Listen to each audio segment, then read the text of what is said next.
year was 1963. We first see the Porsche 911 and the Lamborghini get introduced. Martin Luther King gives his I Have a Dream speech. Coke introduces a tab. Remember that in Back to the Future? Can I get a tab? You gotta pay for something first. But in November, in all seriousness of that year, our president, John F. Kennedy, was killed in Dallas on the 22nd. The next day, on the 23rd of November, 1963, Doctor Who makes its premiere on the BBC. In 2005, that's when I started watching Doctor Who. You know, I liked it. This quirky little sci-fi show, the TARDIS, and an alien named the Doctor.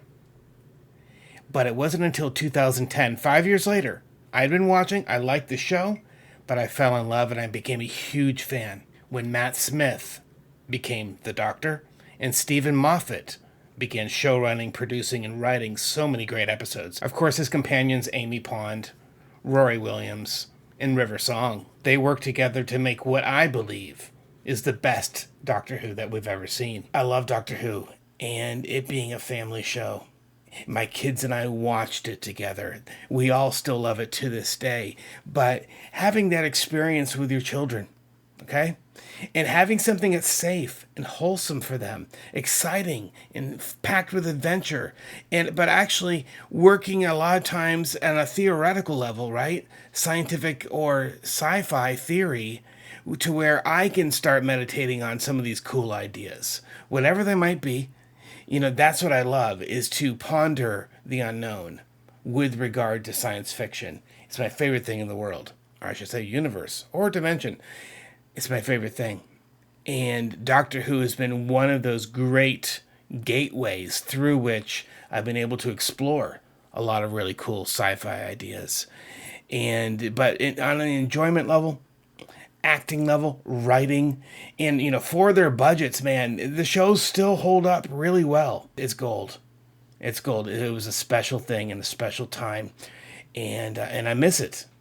I miss it, but this is what's great.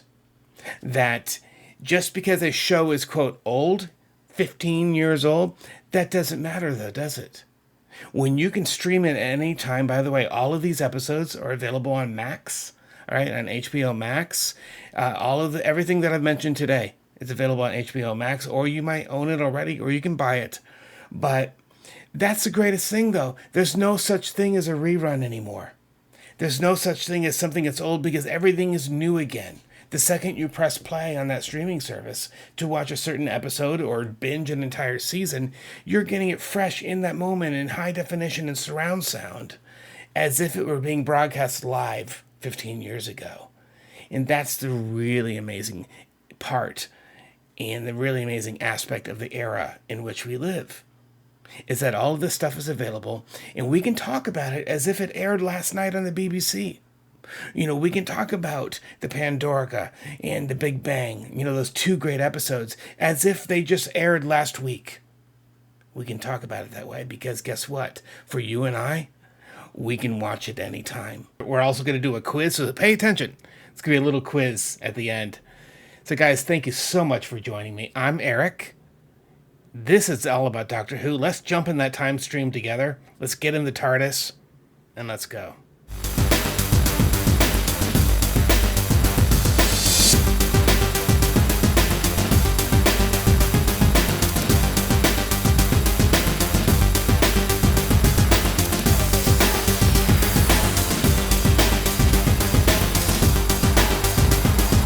In 1963, that's when Doctor Who began. So many years ago. I mean, by 2013, that was the 50th anniversary, and of course, 2023 was the 60th anniversary, which means that this is about a 62-year-old show. It has not been running consecutively for all those years. There was a period of time prior to 2005, with the exception of 1996, where there was a TV movie. But back in 1963, Sidney Newman, C.E. Weber, and Donald Wilson created the show. It debuted on November 23rd, 1963. Their intent in the beginning days was for it to be an educational show for children, a sci-fi show, which shows history and also speculating on the future. That was kind of the initial aim of the show. Of course, it has evolved a lot since then, with the storytelling and with the different writers and stuff through the years. But in 2005 through 2010, Russell T Davies is the one that brought it back. And that was what we call the new modern era. So there's 3 eras. Russell T Davies, the second era. The one we're going to talk about mainly today is the Stephen Moffat era. And he did it from 2010 to 2017. And then from 2018 to 2022, Chris Chibnall, who had been writing already on the show, took over the show running and actually running the show at that point. So 3 different eras in this kind of modern era. The core themes, of course, time travel, right? In the TARDIS. It can travel through time and space. It's not really a traditional spaceship because, of course, the TARDIS, time and relative dimension in space, say that 5 times fast, the TARDIS can materialize and dematerialize from whatever period or space or time that it needs to go to. And you all know, if you watch the show, the iconic visuals, okay? And they did that for budgetary reasons. That's why they created a police box. A custom police box, by the way. And because in the initial days, they wanted to be disguised, right? It wasn't just a traditional spaceship. They had the idea, okay, one of the writers did, they needed some kind of disguise, or instead of just cloaking, it can stand out in the middle of the street and no one knows the wiser, right? So, and of course, it fits the era. If you think about 1963, having an actual physical phone box, because phone booths were, we used to have those. Up until even just recent years. We had actually phone booths where you could call, and remember the big old giant phone books inside? Well, this was a police box, all right? And then it could, that weird kind of whooshing, whining sound as it materializes and dematerializes.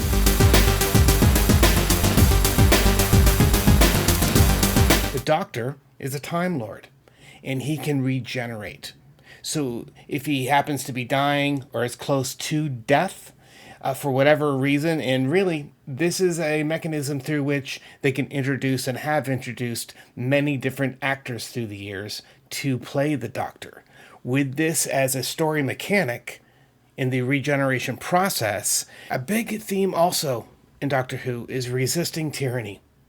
Throughout the universe, in dimensions, in different time periods, time zones as they call them, the Doctor has always resisted tyranny. It's been a major theme of the show, and one that really endears me, okay? That want to fight any kind of tyrannical government and or person that controls others with force. The Doctor always has fought that. With the Doctor's companions, there's been a theme, and it really, I think, done best with the Matt Smith, Stephen Moffat years of friendship, hope, the power of love and friendship. Of course, the Doctor is a Time Lord. Who is that?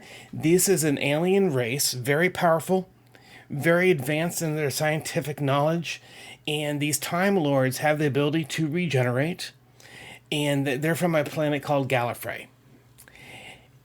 The premise of the show, and this has been kind of changed and tweaked through the years, a little bit of retconning along the way, which I don't care for, but the Doctor from Gallifrey is supposed to be the last of his kind, the last of his people. And after the Great Time War, he took off in a TARDIS and now travel through space and time with his TARDIS and his companions. But the Doctor has always had a really strong moral code, has stuck to the principles in which he believes, and his morality and his moral code, life above all else. He will defend and protect life and innocence and children and women and people who are oppressed. His moral code is very strong and guides him as his true north, his guiding principle.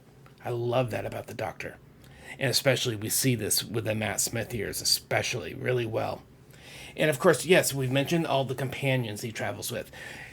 In that, we're going to focus on Matt Smith today, in the 11th Doctor. He meets Amy Pond when she's a little girl, and later on, Rory Williams. This is all in the first episode with Matt Smith.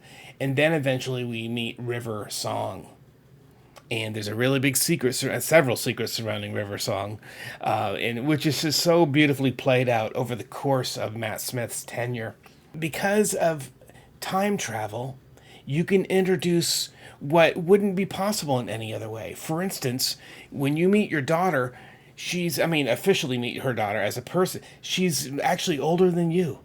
Crazy, right? But that's what time travel is. That's the beauty of what you can do with time travel storytelling.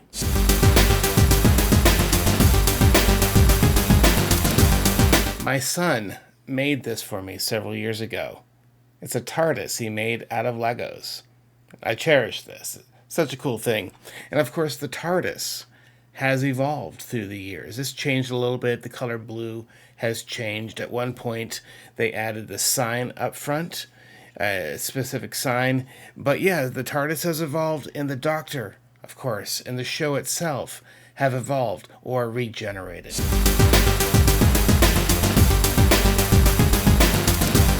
Doctor Who can be separated into two major parts, if you will, or series. The classic series from 1963 to 89, and then there was a 1996 TV movie, and then 2005 to the present. So in the classic series, all the way back to 1963 through 1966, the first Doctor was played by William Hartnell.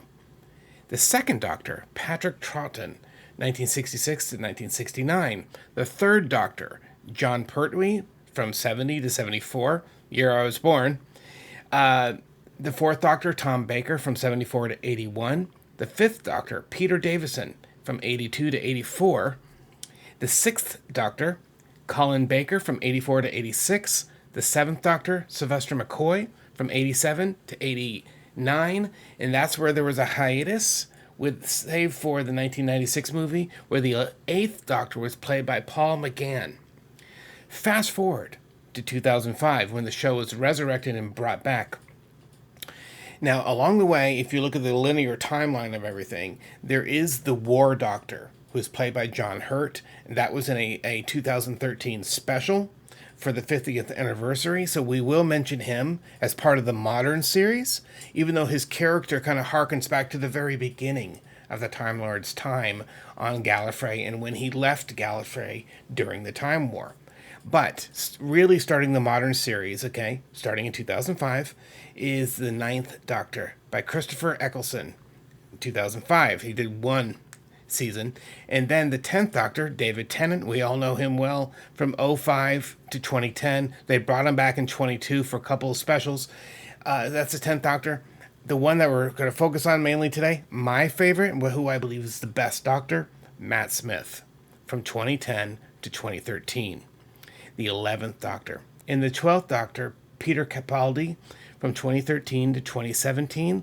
And finally, the 13th Doctor, where it became a woman, Jodie Whittaker, from 2017 to 2022. Of course, the Doctor needs companions. He needs someone to go on the ride and go on an adventure with him. The Doctor, one of his defining traits is his love for humanity and humans, but all life forms, really. He's a protector. And of course, to be a protector, though, you have to be fierce. You have to be strong and very intelligent. It would be no fun to have just one man go on these adventures. Because here's the great thing. A really great story device is the fish out of water experience. So therefore, when the Doctor takes them through time and space to some alien planet, meets some new culture, or discovers something new in some far-off place, the Doctor most likely knows about it, or as he learns, he's teaching. The entire time he's showing them the universe, right? They are the fish out of water, going to a new place, and the Doctor explains it to them.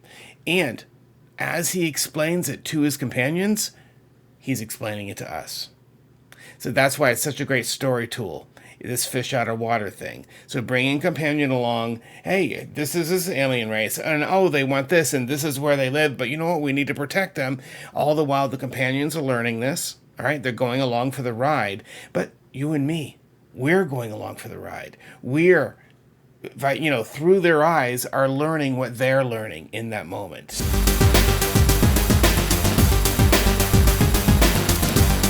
Before Matt Smith joined Doctor Who and became the Doctor in Series 5, Stephen Moffat began writing for Doctor Who all the way back in 2005 in Series 1, Episodes 9 and 10. The Empty Child and the Doctor Dances.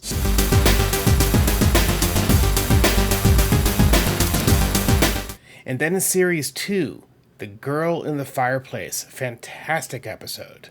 Now with David Tennant. And in this episode, the Doctor goes to a 51st century spaceship. But there's a fireplace in this spaceship. All right? 51st century.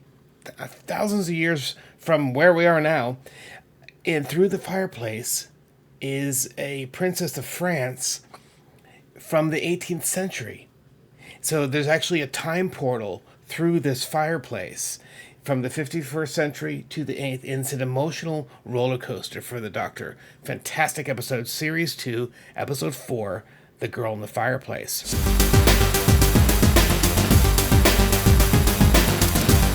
In Series 3, the episode Blink. This is the first time we see the Weeping Angels, a fantastic villain that we see many times throughout Stephen Moffat's tenure, all the way up until Matt Smith's last episode. Fantastic. Weeping Angels. Check out the episode Blink from Series 3.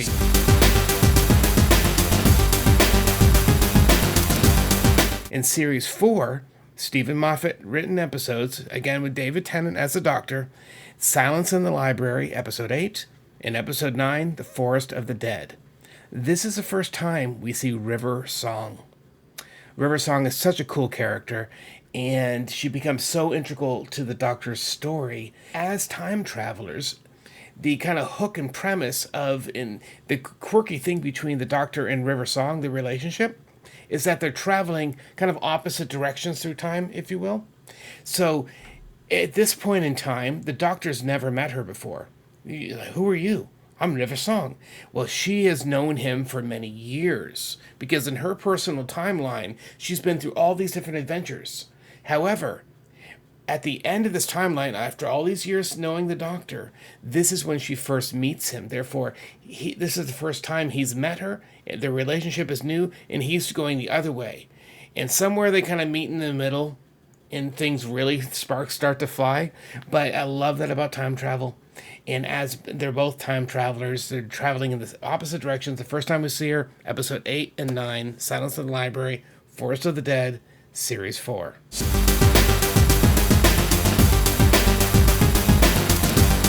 The year is 2010, and Matt Smith is cast as the Doctor. David Tennant regenerated and became Matt Smith. And fantastic episode where Matt Smith first shows up, and right away we can see Matt Smith's timing. This began Series 5. I have the Blu-ray set right here. Really cool cover, by the way. Check that out. So this began Series 5. And in Series 5 began with the 11th Hour. All right, so this is where we first see Matt Smith as the new Doctor. The TARDIS is crash landing. It's out of control. It's flying over London. And it finally does. And when it crash lands, it lands and busts up a shed out behind a house. And in that house is a young girl. Her name, Amy Pond. This is where the Doctor meets her. She's just a little girl at this time. I think 9, 10, 11 years old. And by the way, she has a TARDIS blue front door. Okay, talk about destiny. And she runs out and she meets the Doctor. Matt Smith and his comedic chops shine through big time. And it's a joy to watch. And this is what's so great about these Matt Smith years. The timing was perfect. My kids were 9 and 10, and my daughter was 5 at the time. And we could watch these together. This was family entertainment. It was great for the kids, but also registered on all other level just for me, just for an adult. And that really is perfect family entertainment, where they can enjoy the slapstick comedic stuff, fish fingers and custard, Matt Smith spitting food out, chucking it out the door because it's a new mouth, new rules. And it's just so great, but it turns on a dime, okay? All that stuff the kids like, when he goes upstairs and he discovers the crack in the wall. This is all in the first episode of Series 5 called The 11th Hour. Of course, beautifully titled, right? The 11th Doctor. It's called The 11th Hour. And this crack in the wall are 2 points of space and time that should not be touching, okay? It's literally a crack in the skin of the universe. And guess where it is? On the bedroom wall of Amy Pond. All right? This crack becomes instrumental all the way through the very last episode with Matt Smith, years later. And it becomes an integral part of the story, and many different subplots and storylines revolve around it, including some of the best episodes ever. But in this episode, we meet the Doctor, but then, fast forward, he goes and jumps in his TARDIS. It's having issues. I'll be right back. Well, guess what? She goes out and waits for him. He never comes back until like 12 years later. And she's all grown up by then. So now we actually have, because of time travel, the Doctor comes back 12 years later. He thinks it's minutes later. He doesn't know. The TARDIS is having issues. The TARDIS is also regenerating, okay, just like he is. And she becomes his new companion. We also meet Rory Williams. This is Amy Pond's boyfriend. This all happens in the first episode, The 11th Hour. This is on my favorite list. Of course, it's the first time we meet Matt Smith.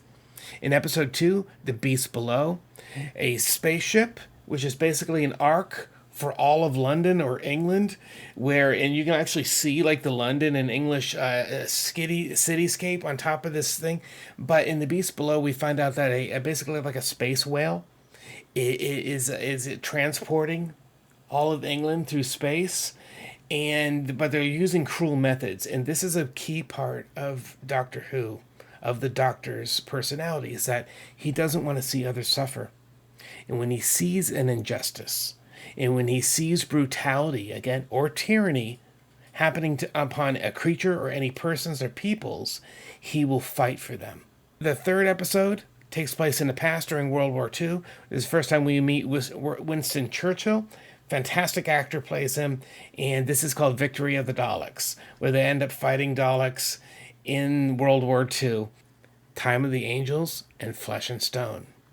Okay, remember Blink in Series 3? That's the first time we saw the Weeping Angels. Well, the Weeping Angels come full front as the villains and as the big bad of these two-part episode. Episode 4, Episode 5 of Series 5, okay, this 5th season, Time of the Angels and Flesh and Stone. And in this, River Song is in it, but River Song is in prison and under the custody of a guy with like a religious army or whatever. But the point is, though, they go on this adventure. They fight against the Weeping Angels. There is some brilliant stuff in here. Stuff that actually pays off many episodes later, and you don't even know it. Again, time travel. It's so beautifully done, so beautifully written by Stephen Moffat. Time of the Angels, Flesh and Stone, this is also on my must-watch list. Episode 6, Vampires in Venice. They love to reference this episode a lot. It is kind of a cool title. Episode 7, Amy's Choice. Now, episodes 8 and 9. These are not up there in the upper echelon, but I included on this list, though. The Hungry Earth and Cold Blood. This is the first time we meet the lizard people deep under the crust of the earth. They used to live here on Earth until they went away and went into hibernation. Since then, the humans took over. This is all part of the Doctor Who world. But I leave these episodes in for a reason. The crack is back, okay? The crack in the skin of the universe.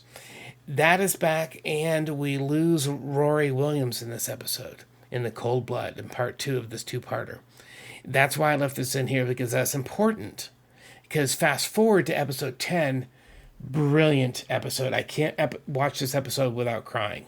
Called Vincent and the Doctor. They visit Vincent van Gogh. And they see all of his paintings. And he's just a washed up, doesn't believe in himself. And we know he's destined to kill himself. And they know this. But when they go to a display of Vincent van Gogh's artwork in modern times, they notice a monster in the window of a painting that the Vincent did. So, what do? They hop on the TARDIS, they travel back, and they befriend him, and they go on this adventure, and they finally beat this monster. And by the way, the monster's invisible, and only Vincent can see him. So brilliantly done, and brilliantly written by Stephen Moffat. Because again, Vincent Van Gogh, he's depressed and he's anxious and he's so tormented, his soul is, and yet he's such a brilliant painter and he doesn't see his potential. But then, spoilers, as River Song likes to say, spoilers, they bring him to the present day. They bring Vincent Van Gogh in the TARDIS, present day. And he sees how popular his work will be. And he hears how influential and important he is to art, into the history of art, and the importance of it, and his command of color, and space, and his painting ability, and his artistic prowess. He learns that he actually has value. They do find out later, of course, the timeline remains intact. He does take his own life. But those moments, though, where he just feels, he just hears how important he is. It's just so beautifully written.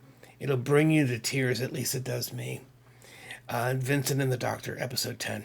There's something really special when a TV show is able to do comedy and drama and action, both funny and serious, in the same story, in the same episode.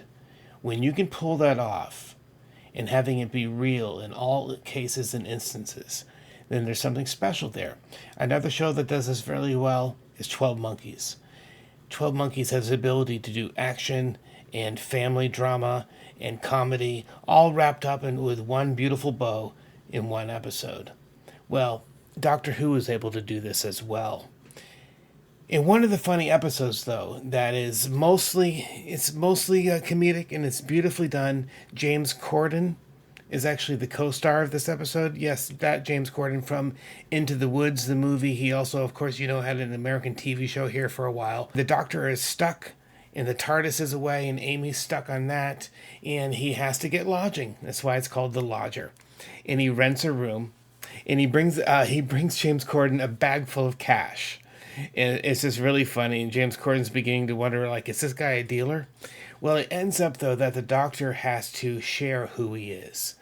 And James Corden finds out who he is. He's the Doctor. Well, up above him, up above where the Doctor's rented a room, okay, is a second floor. Well, that second floor is not really there. It's a perception filter. It's actually a crashed spaceship up there, but with a perception filter where you think there's actually a second floor. And it's looking for a new pilot, right? There's an automated AI system, and it keeps luring people in. And when they're not compatible, they actually get killed. Of course, the Doctor's on the case. It's a very, very funny episode, The Lodger. This is episode 11. And just another thing where Stephen Moffat can write comedy so beautifully, but naturally done. Okay, nothing is forced, no forced jokes.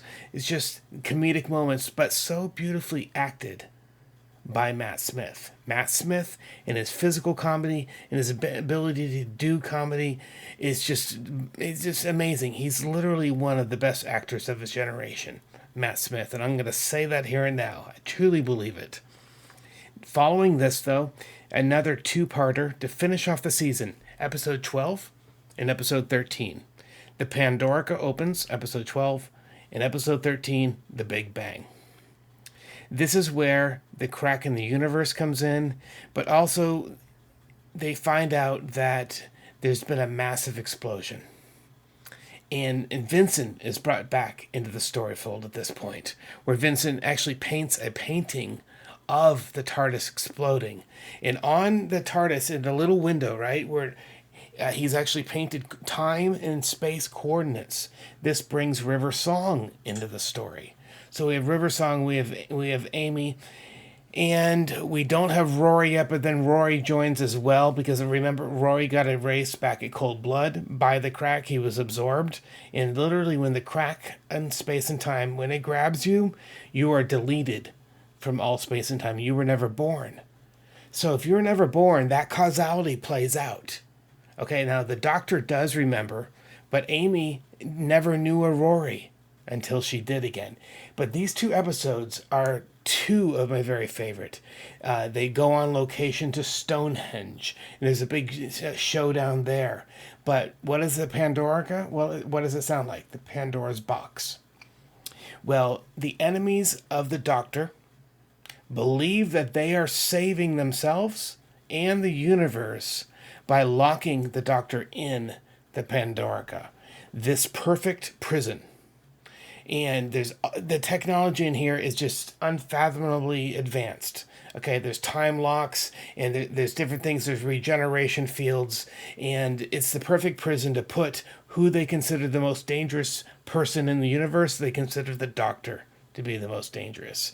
The entire laundry list of Doctor Who villains throughout all of the history of the show are brought back for this episode because they've all worked together and formed an alliance to trick the Doctor into going to Stonehenge by capturing Amy Pond's memories and the things that she's known throughout her life. She used to read a book about the Romans. Well, the Romans are in here, the Roman army. And then she had a book about the Pandorica, or the Pandora's box. So they created the Pandorica, okay? This perfect prison, this big cube. And let's see, yeah. You can actually kind of see a picture of it here. All right, that's what the front of the Pandorica looks like. All right, and then these all unlock and it opens up. And inside's like a single throne or seat, if you will, where they can lock away the Doctor. So that's what the front of the Pandorica looks like. It plays out exactly as his enemies want it to. He's put in there, but being the Doctor, he has a way out. And it's actually so easy in that he travels from the future. In the Big Bang, in the second episode of this two-parter, after the Pandorica opens, they put him in it, and then all of a sudden he pops back in, gives a sonic screwdriver to Rory, and Rory just points at the Pandorica and it just opens up. All right, so the Doctor is able to open it up that easily, and he's like, "Where'd you get that?" Right? He's like, "No." It's your screw. He's like, "No, this is my screw." So they each have a screwdriver at this point. Rory has holding one, and the Doctor. And when they touch it, psst, there's a little zap. Because, again, this is one object, okay, from two different points in this time stream. And, basically, if you were to truly merge them, it would probably cause a paradox. At least if those were the 12 Monkeys rules, and a lot of other time travel rules. But as this plays out, it's called the Big Bang. Because all of reality is dying. Okay, when they locked away the Doctor, slowly in the eye of the storm, all of time and space is collapsing, if you will. Okay? And the Doctor must figure out, how do we bring it back? And the Pandorica having like this infinite supply of a regeneration field. Well, what if you took the TARDIS? Okay, if the TARDIS exploded, which has access to all of space and time, and flew it into the heart of the Pandorica, or vice versa, point is when you merge the two, the Pandorica and the TARDIS, right? That regeneration field would then reboot the universe, if you will. Okay, using just the matter within as a template through which it can actually recreate, if you will, everything like a Big Bang. And that's what happens. It's so insanely and far-fetched, but you suspend all disbelief because this is done so well, and that's what fun sci-fi does, okay? When you're along for the ride, and they've given you enough groundwork and a foundation from which you can build this fantastical, ridiculous story. Okay? And on top of that ridiculous story, there's a lot of great drama, really comedic, really fun moments, and really serious moments that are actually, they're like tearjerkers as well. Beautiful two episodes, two of my favorite episodes ever. Before we talk about the Christmas special, I wanted to focus in a little bit more on the Pandorica Opens in the Big Bang. There's something really special that happens in the Big Bang episode. The Doctor essentially gives his life to save all of reality, all of time and space, by flying the Pandorica into the exploding TARDIS. He's giving his life. He expects this to be the end. And with usual bravado, he types a message to Amy and River and Rory and says, "Geronimo." That was one of his main catchphrases. Matt Smith's 11th Doctor, "Geronimo!" He said it quite a bit. And it normally it's like this sounding cry that says, "Let's dive right into adventure," right? That's what Geronimo meant. in this world. Well, in the Big Bang, he doesn't die right away. In fact, he wakes up. He sits up right there on the deck of the TARDIS. And he looks down at his legs. He says, "Oh, I've got legs. That's great. Oh, bow tie." And then he's like, "Oh, no fez. Well, I can get a fez." So right away, a little bit of comedy there. When he finds out he's alive, he's really happy about it. But then he soon finds out that he is rewinding through his recent adventures, rewinding through recent days. Specifically time with Amy. There's one where they talk about going to Space Florida, where there's automatic sand that cleans up the lollipops automatically. And he overhears this, but then he realizes that these apparitions or ghosts or images from recent memories or times, Amy can actually kind of hear him. He's echoing through time and space as he's traveling back and witnessing these times. But there's one part in particular. When they're in the oxygen factory, the crashed ship, okay, this is all the way back to Flesh and Stone, okay? Time of the Angels and Flesh and Stone, all the way back to episodes 4 and 5. And in this crash ship, there's a forest inside, right? It's an oxygen factory. Treeborgs. These actually part tree, part cyborg. They're wired up and they collect starlight and as energy, and then they produce oxygen for the ship. What a great idea, by the way, right? You need oxygen, you just bring plants along with you. So they're in this forest, and in that, of course, the weeping angels are bearing down on Amy, and she's about to be stuck there. She can't open her eyes for fear that she'll turn into a weeping angel. But there's this one scene in that episode, episode 5, they're stuck in the forest. Matt Smith, the doctor, he doesn't have his jacket on, his normal tweed jacket. And by the way, I heard that that's actually Matt Smith's actual jacket that he owns. That's just a little tidbit that I heard somewhere. All right, so he tells Amy, "All right, just to stay with these soldiers. I'll be right back. I got to go do this." And he leaves her there in the forest. He doesn't have it on. But then there's a second later in that episode where he grabs her hands again and her eyes are closed and he talks to her. And you can see the cuff of his jacket. Well, this is what's so beautiful. In the Big Bang episode, as he's rewinding, we see that he actually, after the doctor in that episode, okay, no jacket on, goes off to save the day. The doctor, who's now rewinding through time, comes up and grabs her hands. So that was baked right in to the earlier part of the season, something that would pay off later in the season. I love that.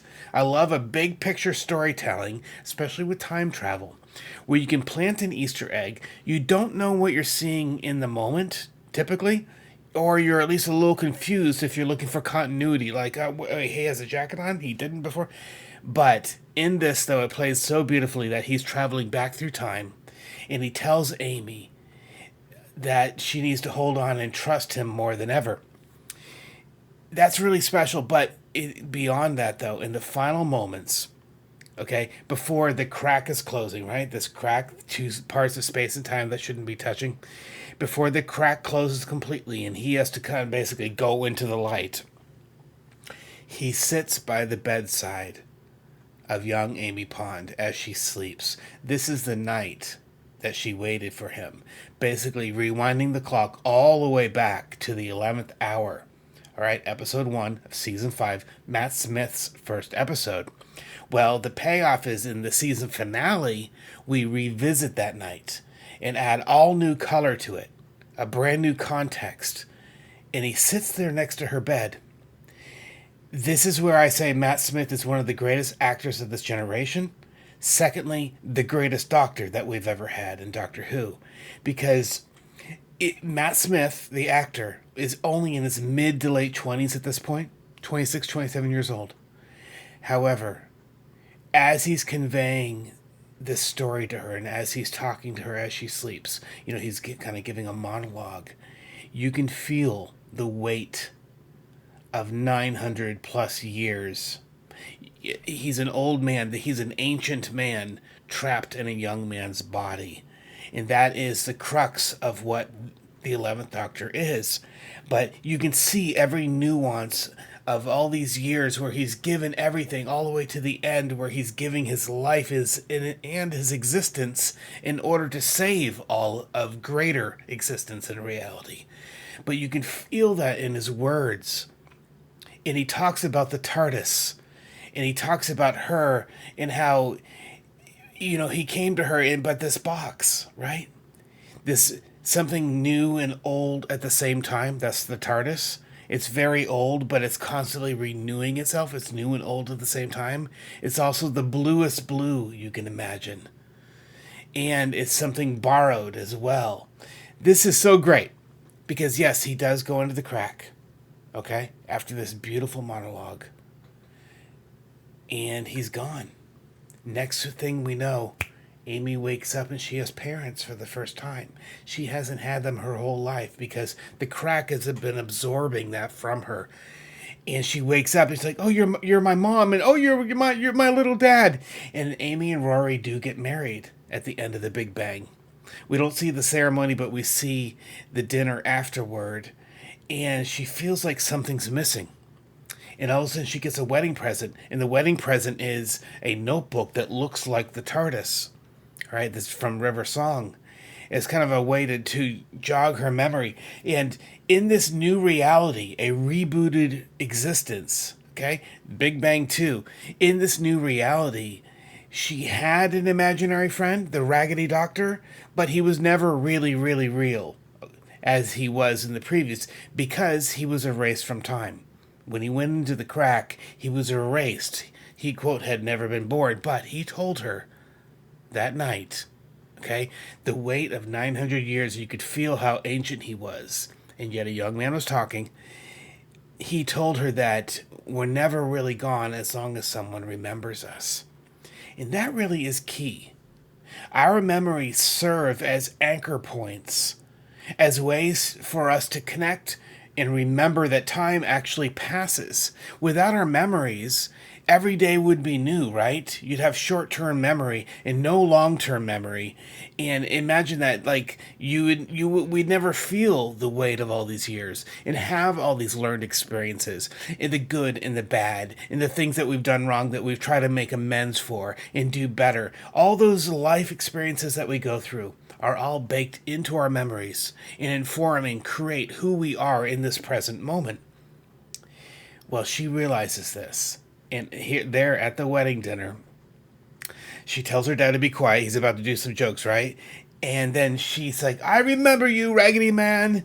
And then she's like, "Oh, you're so clever." She's like, and then she's remembering the TARDIS. And she's like, "It's something borrowed, something old, something new, something borrowed, something blue." You know that old wedding saying? That describes the TARDIS. And I love how Stephen Moffat wrote that, how somewhere it must have like gone off like a light bulb in his head. Like, oh, that would be so great to tie in the TARDIS as a wedding gift, right? Something old, something new, something borrowed, something blue. That is the TARDIS. And when she remembered that, she's like, "I know you're real, man, and you are late for my wedding." It's just, she's so fantastic in this, Karen Gillan. And all of a sudden the TARDIS shows up. You know the sound, I can't do it, but it shows up right in the middle of where they're eating dinner, and he pops out in his tux, and she runs up to greet him, and it's just such a wonderful moment. But I point all this out that this is one of the greatest scenes in which we see, and this is just in the first season. Matt Smith goes on to do so many, and we're going to talk about that, so many more great things, but this is one of the true testaments to what a great actor Matt Smith is, and how he's delivering such a beautiful script, beautiful words written by Stephen Moffat. I mean, together they are a juggernaut, just of quality and of substance, of great sci-fi that's for the family, and it's done so well. So again, check this out, the Pandorica Opens, Big Bang, episodes 12 and 13 of season 5. What I'm calling episode 14 is really the Christmas special that followed it. And special is the right word. Doctor Who has always done this, by the way. They have their regular series, okay, 5, 6, 7, whatever. But they always had a Christmas special to celebrate Christmas. It has typically a Christmas theme to it, of course. Well, this one is the Christmas Carol. There's not enough I can say about how brilliant, well executed, written, acted this episode is of The Christmas Carol. We've all seen The Christmas Carol played out so many times. You know, the Ghost from Christmas Past, Present, and Future, where you change the character Ebenezer Scrooge. This is the Charles Dickens story. My favorite version happens to be Scrooge, the 1970 version with Albert Finney. I've talked about it before. It's a musical. Check it out. I was actually in this musical in high school. I had one of the leading roles with a solo and everything. That's one of my favorite versions, Scrooge. But up there, right under Scrooge or alongside it, would be this Doctor Who episode in 2010 called The Christmas Carol. So take a character like Ebenezer Scrooge, okay? He's not called that in this, but that's who he is, okay? This old miser. Christmas Carol was one of the first stories to actually introduce a form of time travel. In that, Ebenezer Scrooge, using the mechanisms of these ghosts that visit him in one night on Christmas Eve, where they bring him to the past, they travel to the past, he's in the present with another one, and then this ghost, transcending space and time, or in time, they travel to the future, and he shows them this possible future, okay, where he's dead, and everything has gone badly for him. Because Ebenezer, being this selfish old jerk of a miser, right? If he keeps following this path of being cruel and unkind and unloving and loved by anyone, he will end up dead and cold in the ground, still unloved by anyone. So it's about changing one man in the course of one night by showing him who he was, who he is now, and what he will be. Past, present, and future. Time travel. Now, introduce the Doctor into it, okay? The Doctor has the TARDIS. Well, he's talking to this old man, and he can't believe it, right? So what does he do? They're watching an old video, okay, him and the old man, of him and when he was a kid. His father used to abuse him. He was an abused child. That kind of sets a template, right?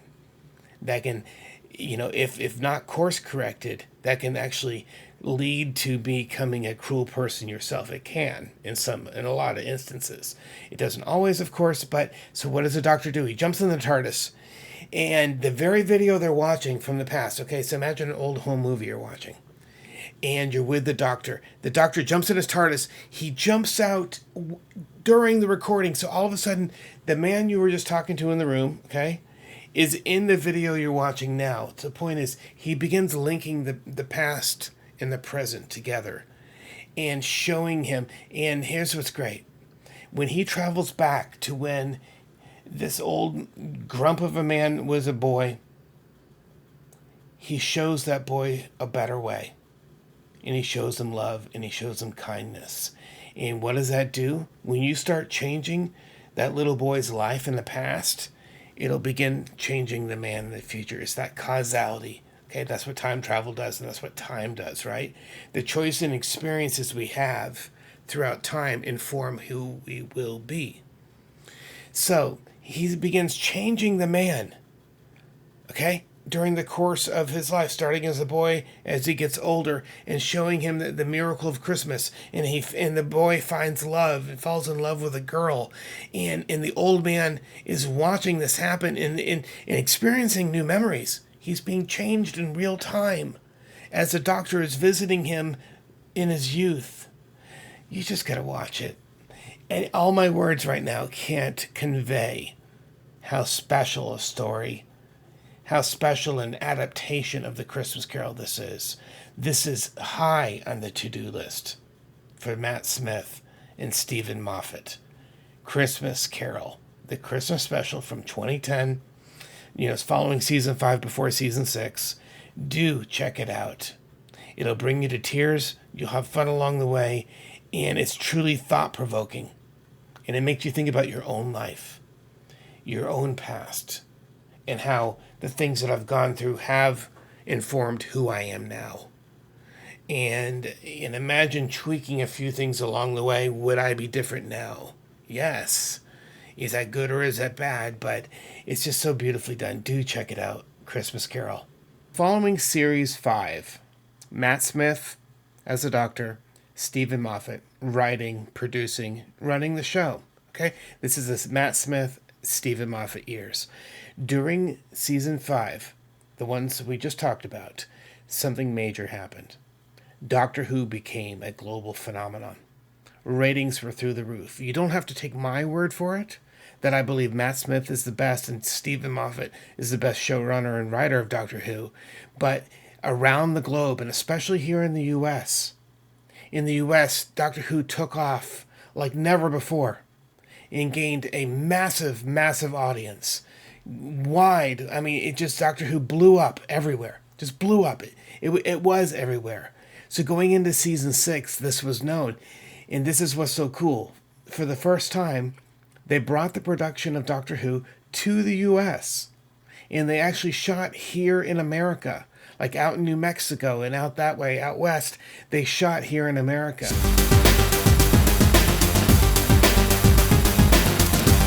2011, okay, Series 6, The Impossible Astronaut and Day of the Moon.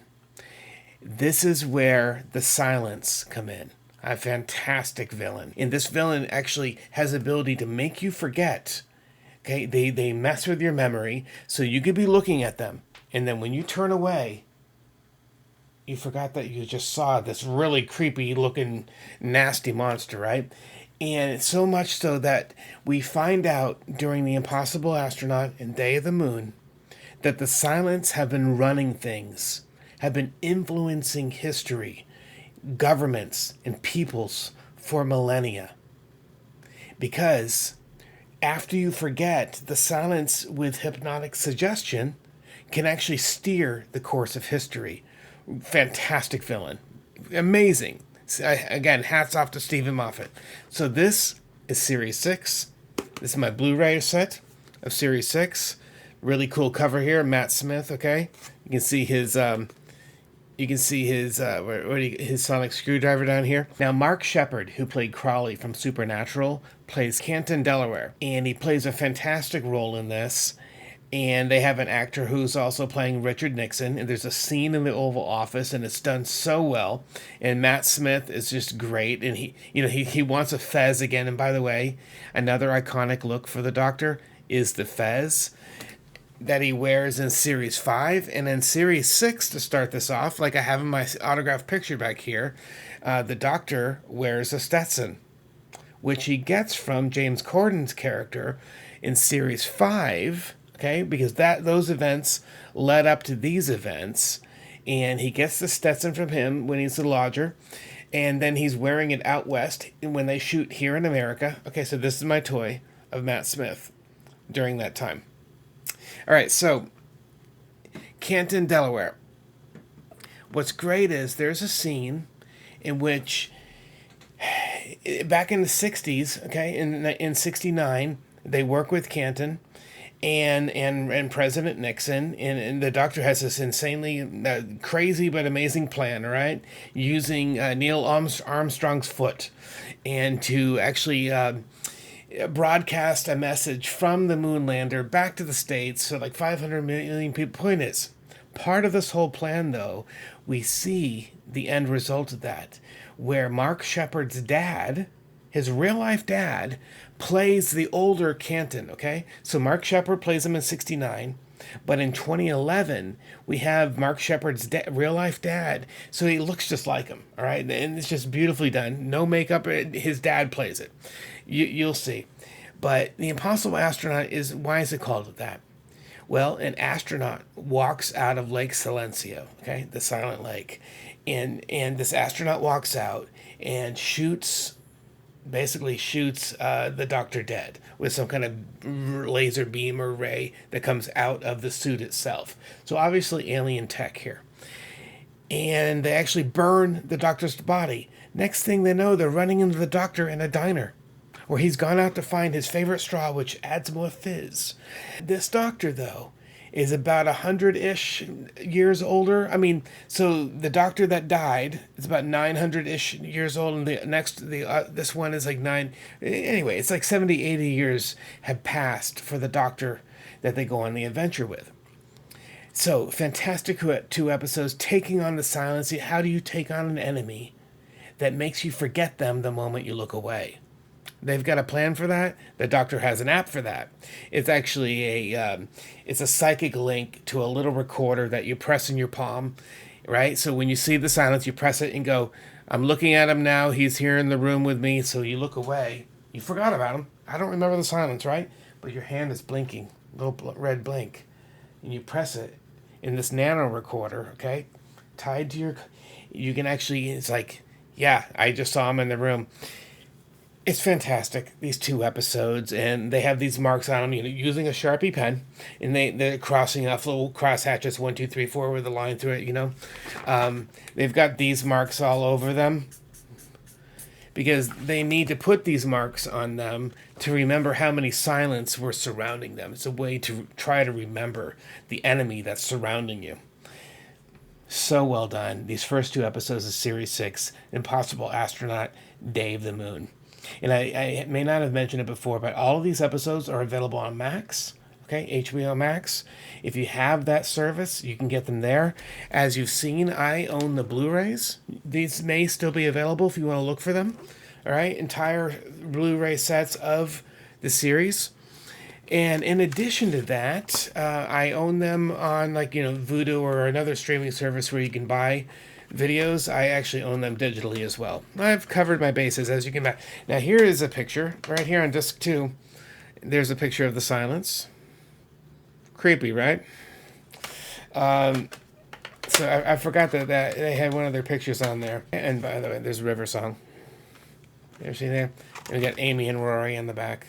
All right, so this is my Series 6 Blu-rays. After that episode with the dad from Downton Abbey is Curse of the Black Spot. It's a pirate adventure. Following that is The Doctor's Wife. This is one of the highest rated episodes on IMDb, and I believe a lot of people love this episode. The TARDIS itself is sentient. It actually has a personality. It is self-aware. We actually see that embodied in a woman, and therefore it's the Doctor's wife, right? The TARDIS being his ultimate companion. It's the thing that's brought him through all of space and time. It let him leave Gallifrey. It's always been with him, as a wife should be. And so The Doctor's Wife, check that out. Next up on our must-watch list, Rebel Flesh and The Almost People. Not my favorite episodes. Sometimes can be kind of tedious, and basically the premise of this whole thing, why it's called The Rebel Flesh and The Almost People, is because they have a way in which they can clone these temporary-ish expendable plastic bodies, basically. Okay, so this special liquid that can instantly clone your DNA and bring back even your personality into a replicant plastic form of yourself. And they do this because at this Castle Factory deal in the future, where the Doctor has traveled, they are working with acid or something. Therefore, if you fall into a vat of acid, you're dead, right? But if you have a plastic replicant version of you, okay, an almost person, if you will, then it doesn't matter. And you wake up back in your stasis pod, if you will, where you were kind of connected to it. Well, something goes haywire, and then the plastic versions become like their own entity away from the original human versions. The best part of this episode is twofold. One of which is when we see Matt Smith playing against himself. Fantastic. 2 Doctors on screen. Okay? You have Matt Smith and you have Matt Smith. Double the Doctor, double the fun.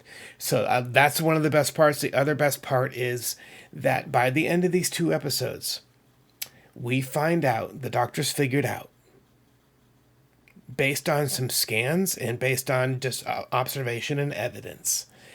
The scans that he's been running on the TARDIS shows that Amy is pregnant, not pregnant. Pregnant, it can't quite decide. I mean, you're either pregnant or you're not, right? It's either a 1 or a 0. There's either life or there's no baby. So, he figures this out. She is a replicant. She is an almost person. She is a plastic version of herself. And by the end, he has Rory step back.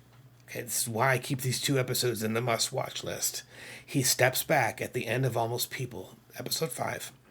Sorry, episode 6. And he uses a sonic screwdriver and she just melts into a plastic puddle. And then the real Amy wakes up. And she is very pregnant. And in some kind of space pod somewhere far away. Amy hasn't been with them for a while.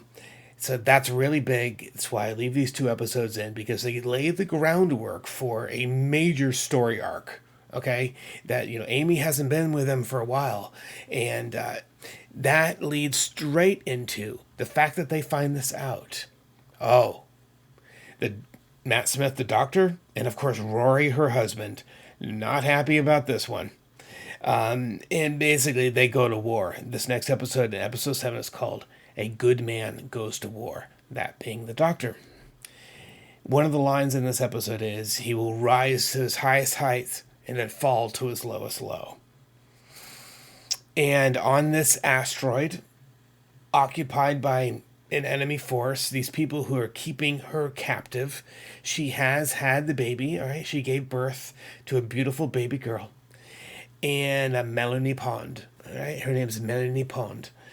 And so in A Good Man Go to War, well, the doctor goes to war with Rory at his side, dressed in his Roman gear, and they, within minutes, take over this asteroid. And by the way, they introduce another new villain called the Headless Monks, who serve the Grand Papal Mainframe, which, by the way, is a female. Something that they actually revisit again in the Doctor's last episode, the Papal Mainframe, which is kind of cool that they finally, pay that off, if you will. It's only referenced in this one with the religious army and so on. But he does go to war. He takes over the asteroid. But then again, when they think this sees the day and they've got everything sorted and the enemies are either running or captured or dead, they find out that they don't actually have the baby. That itself is a plastic replicant. And that's where they sink so low. But in this episode, another major part is River refuses to join the doctor. So many of his friends did join him in saving Amy, trying to save the baby, taking over and defeating these enemies. But River wouldn't join because that was the day that the doctor finds out who River really is. And who is she? River Song is Melanie Pond. The baby that Amy just had, gave birth to, is the grown-up River Song. So this is all revealed, and it is very touching, and yet hopeful at the same time, because the doctor knows that the baby is ultimately safe. But Amy is left feeling hollow and defeated because she doesn't have that baby, right? She knows she's safe and an adult. But she just had that baby. Imagine that. Not, wow, the juxtaposition to your feelings and you feel elated that you know who your daughter will be, but you don't get to hold who she is in that moment. You don't get to be there through her infancy and her childhood. Oh, heartbreaking. Heartbreaking. Episode 8. The next one on our must-watch list is called Let's Kill Hitler. Let's Kill Hitler. And in this one, we find out that while much of her childhood had been missed, the later elementary school through high school, Amy and Rory had a best friend. And her name was Mel's, a young black lady. This is Melanie Pond. And so she finally finds her mom and dad and gets to hang with them as a friend for all those years, knowing who they are. And she's a troublemaker even back then. And fun episode, but there's this one point where she pulls a gun on the doctor in a field. And in the middle of nowhere, she pulls a gun on the doctor and says, I have a gun, you have a time machine. I don't know, let's kill Hitler. So there you go, it's the premise. So they actually go back to, Hitler at the height of his power in Berlin, Germany. And they run into Hitler. There's a great line in this episode where right before they actually see the final version of River Song, the one that we know. The Alex Kingston with the big curly hair, and the one that's older than her parents. This is where Rory's like putting Hitler in the cupboard. They actually take Hitler, and throw him into the cupboard, meaning the broom closet nearby, and they lock him in there. So there's a whole show send off and showdown between the Doctor and River Song. It happens really quickly though. She's been known to use hallucinogenic lipstick. She uses poison lipstick on the Doctor, kisses him on the lips, and poisons him. He's only got like a couple hours, if not less than an hour, to live at this point. She, in fact, killed the Doctor right away after she couldn't use the gun. Following Let's Kill Hitler, Episode 9 is Night Terrors, where we deal with childhood fear and what's in the imaginary or real monsters lurking in a cupboard or a closet or under your bed. Episode 10, The Girl Who Waited. 11 is called The God Complex. And then we're going to focus in on, this is on the great watch list of the best Matt Smith episodes, Stephen Moffat episodes, is 12 and 13. Okay, the last two episodes of this season, of season 6. The first one is Closing Time, and this is where we go meet up with Craig again, played by James Corden. And this is, of course, later. Remember, back in the other episode, he found out who the Doctor was. So that's already the groundwork here. But in a kind of a farewell tour, if you will, the Doctor stops by to see Craig, and he arrives at his door, and this one's called Closing Time. But now Craig has a baby. All right, and the woman he's now they're together and they have their baby, and this episode is about Craig, the baby, and the Doctor. Fantastic episode, lots of comedy, has to do with the Cybermen, and the punchline at the end is I blew them up with love, and the Doctor's like, oh, that's ridiculous, and then it's like, okay, yeah, you blew them up with love.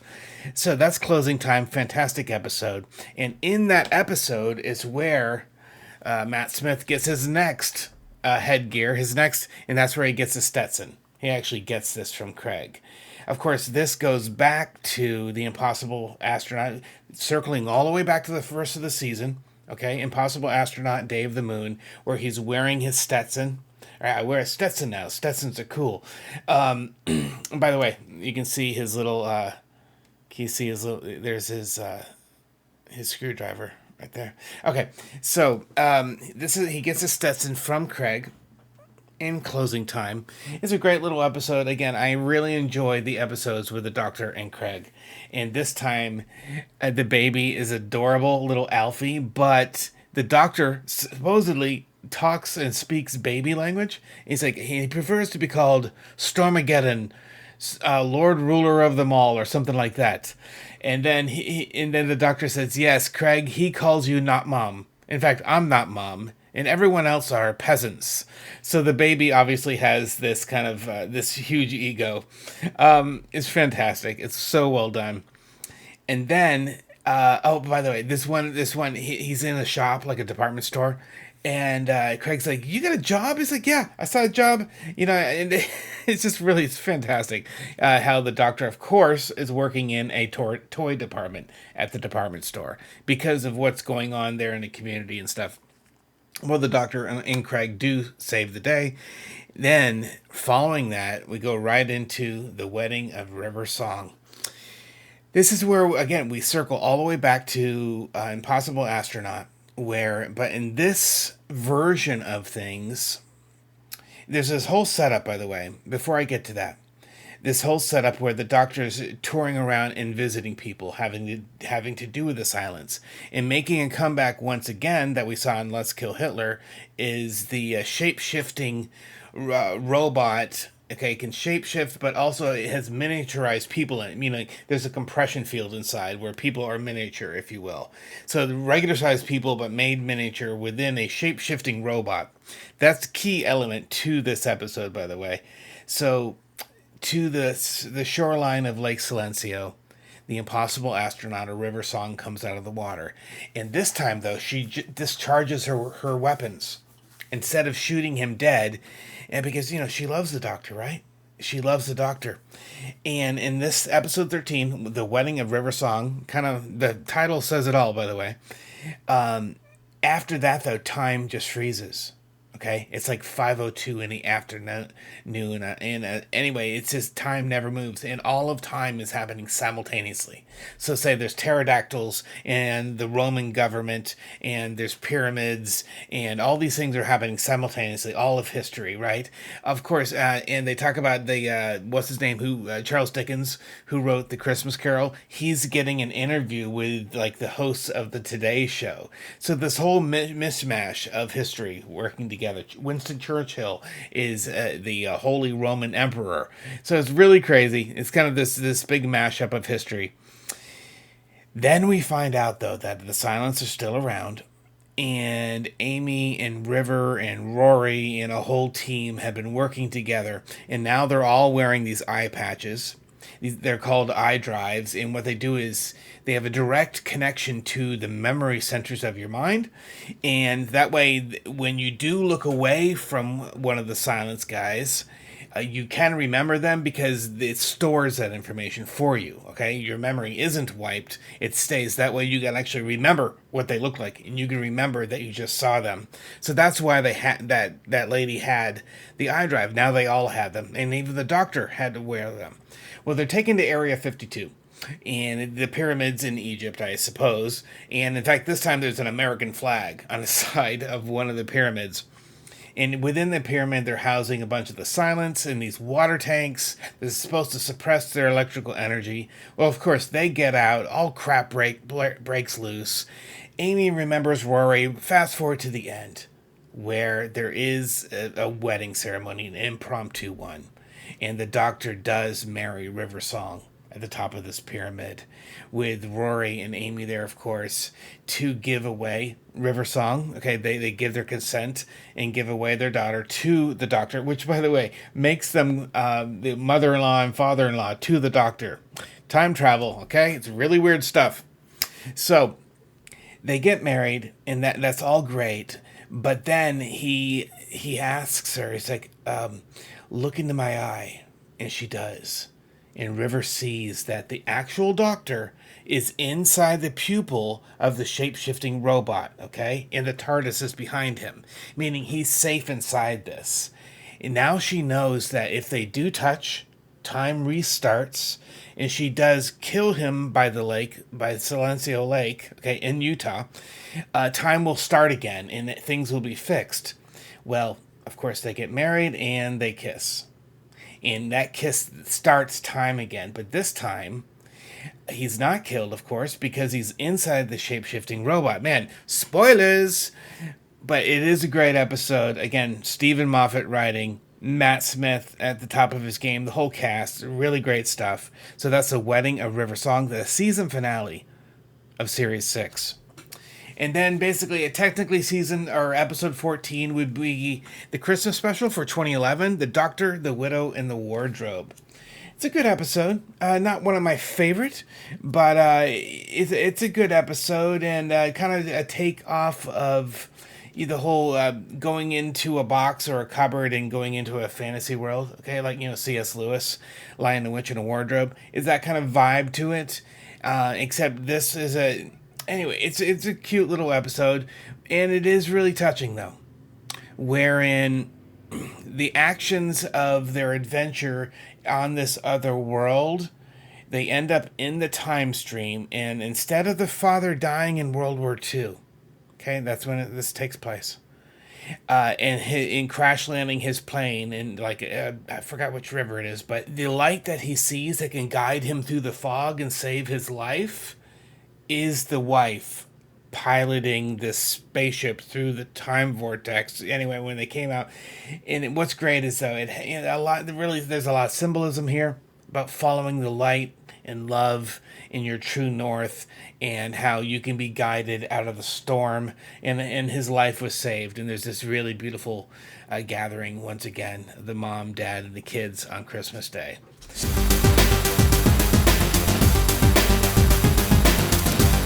We're finally here to Series 7 of Doctor Who, Matt Smith, Stephen Moffat years. And in Series 7, it's kind of a creative departure because it heralds the departure of both Amy and Rory. That's right. The first 5 episodes are the final 5 episodes for Karen Gillan and Arthur Danville, who play Amy and Rory. So, these companions are leaving, and in this very first episode, we meet who will be the next companion. Who's dubbed as the Impossible Girl in this episode, in episode 1, Asylum of the Daleks. She's known as Oswin. Later, we know her as Clara, or Clara. So, this episode does quite a bit. It introduces who will be the next, and also starts setting the stage for Amy and Rory to exit the series. So, Asylum of the Daleks. Basically, the Daleks kidnap the Doctor, Amy, and Rory, bring them to the mothership, where there's a head Dalek and a whole massive assembly of Daleks, and basically they ask for the Doctor's help. There is a world, a planet, in which they send all the Daleks who are kind of a little bit too unruly. Imagine that, right? A Dalek who's either too crazy or too mad with power or whatever it might be for the Daleks. They send them to this place, a fully automated planet. However, on this planet, there is a nano cloud, a Dalek virus, if you will, that if you're exposed to it, you will actually become part Dalek, both living and dead tissue. So corpses can be reanimated with one of the little Dalek eye socket things that come out of the forehead of a human, or if you're alive, it can also do that to you. You're taken over and you become part of the Dalek hive mind, okay? There is a hive mind that connects all the Daleks together. We find that out in this episode. So, we also meet Oswin, this brilliant young lady played by Jenna Coleman, and we, they tell us she's brilliant, but she kind of does prove it along the way. It's not just words. So basically, they're kidnapped, they're sent to this planet. They need to save the Daleks from, there's a wrench in the system, and that's Oswin. But she finally does fight back, and what's really great is, because they're all interconnected, she goes into the main database, if you will, like the real source code for the Daleks, right? The controlling code. And she erases all references to the Doctor, which is, there's a fantastic scene at the end where he's like, oh, you know who I am? I'm the Doctor. And the Daleks go, Doctor who? Doctor Who? And they're all yelling, Doctor Who, Doctor Who, Doctor Who. So it's kind of cool when the show can kind of shoehorn that in to the plot and have characters say Doctor Who and have it kind of feel organic when it happens. In episode 2, Dinosaurs on a Spaceship, the name says it all. And this is a callback to the Hungry Earth, and wherein we meet the Solarians, the lizard people. Well, when they needed to, they built an ark. Okay, this kind of the ship almost looks like a virus, where there's kind of a nucleus kind of center with all these kind of spokes sticking out around it, and each of those are kind of biomes to hold the Daleks, to hold the dinosaurs. Well, Dinosaurs on a Spaceship, but we find out that they've been hijacked by kind of a ruthless bounty hunter, a guy who will do anything for $1 or for £1. The Solarians that were on there, he ejected them right out of a airlock. So we find out that this guy is basically a murderous jerk. That doesn't have any problem at all with genocide if it means making a few bucks. Well, the Doctor does help him medically. He does something to help him, but in the end, the Doctor and Amy and Rory, and actually Rory's dad is on this, Cleopatra, a big game hunter from the 1800s. He's got a whole crew with him this time here on the dinosaur ship, and it's just a fun one-off because it's a really great title, right? Dinosaurs on a Spaceship. When you take two things that should never be wed together and put them together, you can have some fun with it. The next one, episode 3, is a town called Mercy, and this is a western, kind of, almost like a Westworld kind of feel to it. There is a cowboy cyborg, and the Doctor gets to take up the mantle of being like sheriff, right? Even with a sidearm, a 6-shooter with him. After this, episode 4, The Power of 3, where these strange little black cubes, And are they an invasion, or are they just some kind of cool toy they're collecting all over the globe? Finally, we get to episode 5. The Angels Take Manhattan. That's right. The Weeping Angels are back. Amy and Rory River are in this. The Weeping Angels, they actually shot it in Manhattan. There's scenes that they shot right there in Central Park. So they went back to America again in Series 7, which makes 3 years in a row where they've actually shot some episodes in America, which is pretty cool. But in Angels Take Manhattan, they finally sort of, quote, defeat the Angels, but the Angels are able to send people back through time, okay? And in this instance, in the end of the episode, Rory is grabbed by a weeping angel and he's sent back. And Amy has to make a choice. And she does. And the doctor doesn't really care for having that choice taken away from him, but she is dead set. She's going to be with the man that she loves, with her husband. And she chooses to go back with him. They're actually gravestones. We know that they went back in time. They lived to a ripe old age together, Amy and Rory together, and they passed away like any normal human does. And so in modern times, or more modern times, there are their gravestones on a hillside with Manhattan in the distance. Lots of people have shot at this graveyard, of course, at Daredevil and different crime dramas. A really famous graveyard because of the beautiful, having New York City in the background over the water. All right, so that ends the story of Amy and Rory being the companions for the Doctor. And we pick up with the Snowmen. This is the Christmas special. Technically, it's episode 6. Christmas special takes place in 1892 in London. And here we have Clara, who's, I believe, like a head... Who is she? She's a nanny. Anyway, but we have an 1892 version of Clara, and she helps. And by this time, the Doctor's burnt out. He just lost Amy and Rory, and she helps actually, solve the mystery and handle this episode without him. But then, by episode 7, The Bells of St. John, we see Clara in modern time.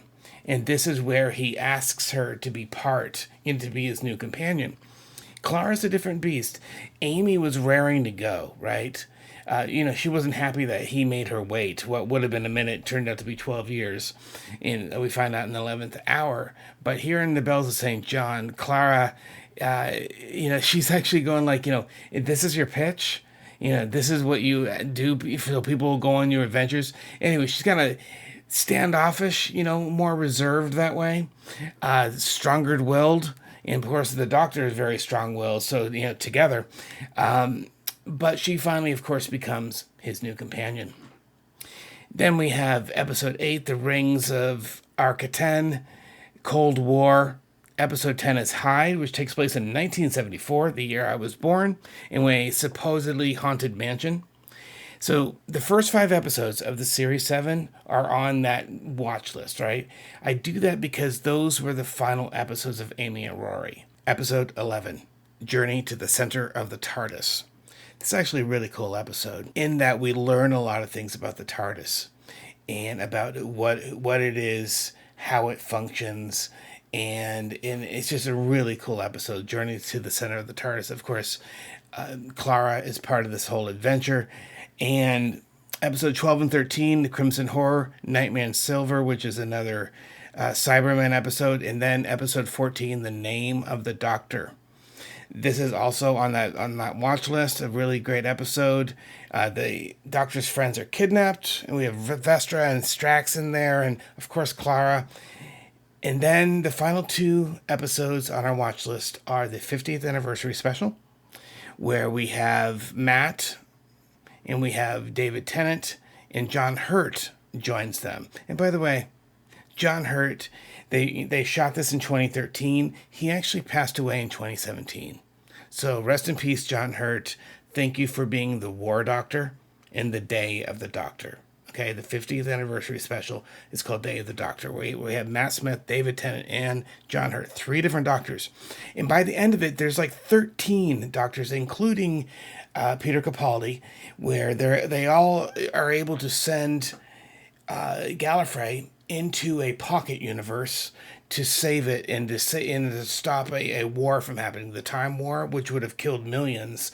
They choose another route. They actually choose peace by using this method where all the doctors work together through time. It's actually kind of cool. All these TARDISes spinning around, right? I mean, you have the big old planet, and there's like 13 of these things flying around the planet. Okay. By the way, it's been back here the whole time. This TARDIS. So I'll put it back here. That's the Day of the Doctor. That's a 50th anniversary special. And finally, the Christmas special in 2013. It's called The Time of the Doctor. Great episode. I can't get out of this one without crying. Matt Smith at his best once again. Prosthetics, he actually ages, right? Because he's there for hundreds of years in a town called Christmas, and he fends off all of his greatest enemies. Ends up working, believe it or not, with the Silence towards the end of the episode. The Daleks want to take him out, and it's this battle, but he's there to save the town called Christmas, and he's there hundreds and hundreds of years. Of course, to Clara, it's not that, right? And she comes to him at the end of his cycle, and he's ancient at this point. Right, and so Matt Smith is not only acting ancient as he has through his entire tenure. Right, he's been an ancient guy in a young man's body, but now he's actually in an ancient body. Well, the crux of the matter is, by the end, his time has come up and the regeneration cycle has begun, which means that we have a new face for the Doctor coming soon. And for those final moments, there's a reset with his looks and his age, where we have the actual Matt Smith. Okay, no prosthetics. He's the young man that he is, that we know and expect. And he's there on screen, and these are his final moments, and it's so touching. And he sees kind of almost like an apparition of young Amy Pond, right? He's imagining this. But then they bring back Karen Gillan, okay, grown up Amy Pond. And she comes up and, and she's just kind of gently telling him goodbye. I believe she kind of gives him a kiss on the cheek. And, man, I just started crying, right? Because, bringing her back for this moment, knowing that this is Matt Smith's last episode, it got to me, as anyone who loves Matt Smith and his portrayal of the Doctor, knowing that this is the end. And then before you know it, like that, Peter Capaldi's there, right? Right? Doctor 12, the 12th Doctor. And there's this punchline at the end, right? Again, written by Stephen Moffat, where he does so great at having both drama and comedy in the same episode. And he looks up at Clara, right? He's like, do you know how to fly this thing? Anyway, it's a great little punchline at the end. After feeling that emotional weight of Matt Smith going away, to have that little tag joke at the end was nice. So there you have it. That's the watch list. You can look in the description of this video in the entire my 33 best episodes of Matt Smith and Stephen Moffat. You can see them there. That way you can look at them and binge them and know what I've put into this video. Okay, it'll all be in the description.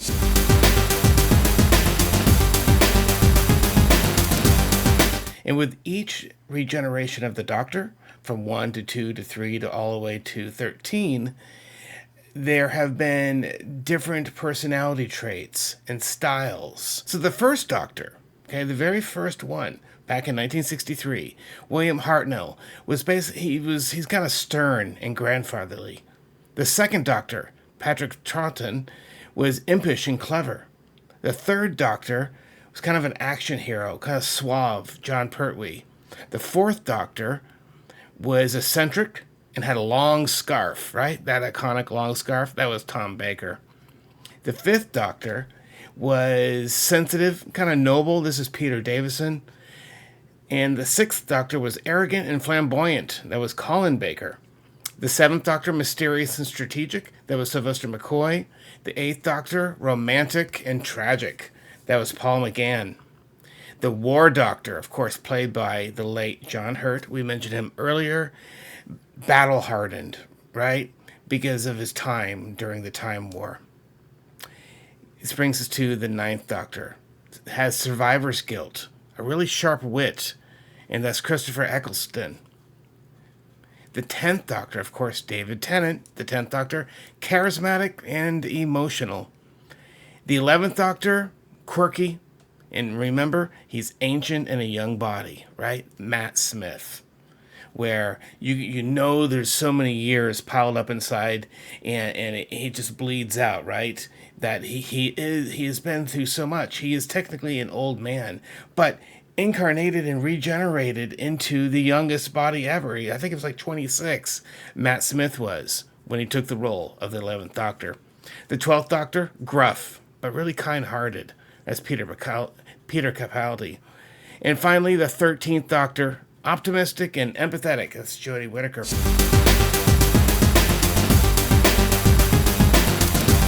As promised, I've got a quiz for you, a Doctor Who quiz. A lot of these are super easy, but you know what? That'll just make you feel good inside. The fact that you're getting a question right. So, for all you novices out there, those who don't know Doctor Who, some of these might be right up your street. However, for a lot of us, these are really easy. Let's move on. I've over-explained it already. Here's question number 1. Matt Smith's Doctor, what official sequence, what was his number? Okay, what was Matt Smith's Doctor number? Was it 9th, 10th, 11th, or 12th? Of course, it was the 11th, all right? All right, number 2. What is the title of Matt Smith's very first full episode as the Doctor? The title of his first, is it A, The 11th Hour, B, The Time of Angels, C, The Big Bang, or D, The Impossible Astronaut? It's A. It is The 11th Hour. Question 3. Which companion debuted alongside Matt Smith's Doctor? Which companion? You know, when he's starting out? And as the last question said, in the 11th hour, which companion? Here we go. A, Martha Jones. B, Amy Pond. C, Donna Noble. Or D, Clara Oswald. It is B, Amy Pond. Congratulations, if you're probably getting these all right. What is the name of the alien species that served as the main villains in the time of the Doctor? The alien species that served as the main villains in the time of the Doctor. Is it A, the Silence, B, Weeping Angels, C, the Daleks, or D, the Cybermen? The correct answer is A, the Silence. They were the main antagonists with an overarching plot and heavily featured in the time of the Doctor. Question 5. Here's number 5. In which episode did the Doctor famously say, "I am and always will be an optimist"? The hoper and far-flung hopes of the dreamer and the impossible dreams. One more time. When the Doctor famously say, in what episode, I am and always I'll be an optimist. The hoper and far-flung hopes of the dreamer and probable dreams. Is it A, Pandorica Opens, B, The Rings of Arcatan, C, A Good Man Goes to War, or D, The Day of the Doctor? It is The Rings of Arcatan. This quote is actually from the Doctor's powerful monologue in this episode. Number 6. What is the name of Rory and Amy's daughter? Oh, jeez. Could these be any easier? What is the name of Rory and Amy's daughter? And is also known as River Song. Okay, so this is her proper name, all right? Not River Song. What is River Song's real name? Or you could say it another way. What is Rory and Amy's daughter's name? Is it A, Melanie Pond? B, are you... I didn't make this quiz, but I'll tell you in a moment who did.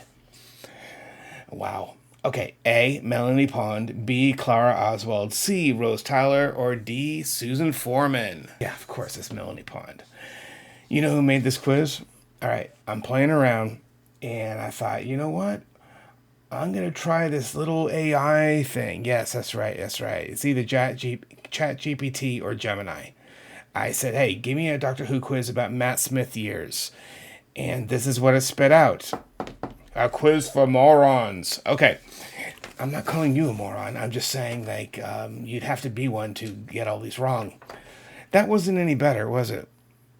Oh, well. All right. 7. Here we go. Number 7. What Time Lord's secret is hidden in the Pandorica? What Time Lord's secret is hidden in the Pandorica? Here we go. Is it A, the Doctor's true name, B, the Silence's origin, C, the location of Gallifrey, or D, a weapon capable of destroying time itself? It's A, the Doctor's true name. The mystery of the Doctor's name is a major theme in Doctor Who, especially in connection with the Pandorica and later in the fields of Transilor. All right, we're up to number 8. This is number 8 in our quiz.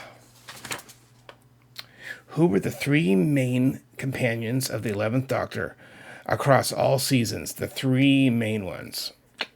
We just mentioned them, actually. But I'll give you the key here. Is it Rose, Martha, or Donna? Amy, Rory, and Clara? Amy, River, and Jack? Or Martha, Rory, and Clara? So they're not counting River, okay? Let me read it again. Who is 3 main companions across all seasons with Matt Smith, the 11th Doctor? Is it A, Rose, Martha, and Donna? B, Amy, Rory, and Clara? C, Amy, River, and Jack? Or D, Martha, Rory, and Clara? The correct answer, of course, is Amy, Rory, and Clara. They were the 3 main companions across seasons 5 through 7. Dun, dun, dun, dun, dun. Here's number 9. What was the name of the Doctor's farewell episode? All right, so this is farewell episode marking Matt Smith's final regular appearance, okay? This is where actually it gets really confusing. The last 3 of Matt Smith's episodes all end in Doctor. So, for instance, A, is it Day of the Doctor? B, Time of the Doctor? C, The Night of the Doctor? Or D, The End of Time? Okay. It's the Time of the Doctor, okay? And this 2013 Christmas special marked the regeneration into the 12th Doctor, Peter Capaldi. All right, finally, the last question. Here we go. Number 10. What does Doctor do with the silence at the end of Series 6? What does the Doctor do with the silence at the end of Series 6? Is it A, traps them in a time loop? B, forms an alliance with them? C, programs humans to kill them all on sight. Remember that scene? You'll kill us all on sight. Anyway, that was actually cool. Post-hypnotic suggestion. Or D, banishes them to a parallel universe. It is C, programs humans to kill them all on sight. The Doctor uses post-hypnotic suggestion embedded in a video to turn humanity against the silence. That was actually really cool because Canton, Delaware is using a video phone, right? He's holding it up, recording a video file of the silence, right? And the silence is down. He's actually injured. He's on the floor. You should kill us all on sight. And Canton's like, thank you. I'm recording this with a video phone. I don't even know what a video phone is. Fantastic line. That was your 10-question quiz. I hope you enjoyed it. I hope you feel kind of vindicated that you are super intelligent because you probably got all of those right. At least I hope you did. Hey guys, thank you for joining me as we look back at Doctor Who, the 11th Doctor, Matt Smith, who I believe is the best Doctor we've had to date. And of course, the genius Stephen Moffat, who ran the show for all those years and during Matt Smith's entire tenure. Thank you, Matt Smith. Thank you, Stephen Moffat, for bringing us such amazing Doctor Who and Doctor Who episodes. Guys, for all you subscribers out there, thank you for your patience. My health stuff recently has been more of a challenge than I care to share right now. But my life has drastically been affected recently because of my heart, that compounding some of the other physical things that I deal with already, neurological issues and spinal stuff, in my neck and everything. But the point is, it's been like the perfect storm. And it's taken me out of the game recently. I haven't been able to work in, the restaurant business like I normally do. And, so it's affected my life and it's affected my ability to make these videos and to, get to talk with you guys. Like every day I want to do it. Every day I'm yearning to get in here and talk about all the nerdy, geeky stuff that we love, right? All the sci-fi and the fantasy and the tech and the movies and the videos and music and Rush and all these things. I want to talk to you guys about this stuff so badly, right? That's what we do here at the Loud Boy Experience. So thank you for subscribing. And if you haven't yet, please hit the subscribe button. I'm doing the best I can. And I'm going to try really, really pushing myself to ramp this up. Not to physically endanger myself. I would never cross that line. The need to make these videos trumping my my health or jeopardizing anything. Nothing of the sort. But I have been feeling slightly better recently. But just real quick on that, the days have been so difficult for me physically that I'm constantly drained and winded and unable to do much of anything because my heart has been weakened, right? And I mean, it's kind of an essential organ, right? It functioning properly means that we function properly. And when it doesn't function the way it should, it affects everything. I can bear witness to that. It affects everything. So guys, thank you for staying with me. And know that it's my goal every day to do this. And I'm trying to get better, and I'm working with doctors. All right. I don't mean to belabor this, but I did want to say something about it. Thank you for being here. Thank you for subscribing. Hit the like button. Share this with your friends. As always, I am Eric, and this is the Loudboy Experience. I gotta go get my TARDIS and fly off to an adventure, guys. Until next time, have a good night.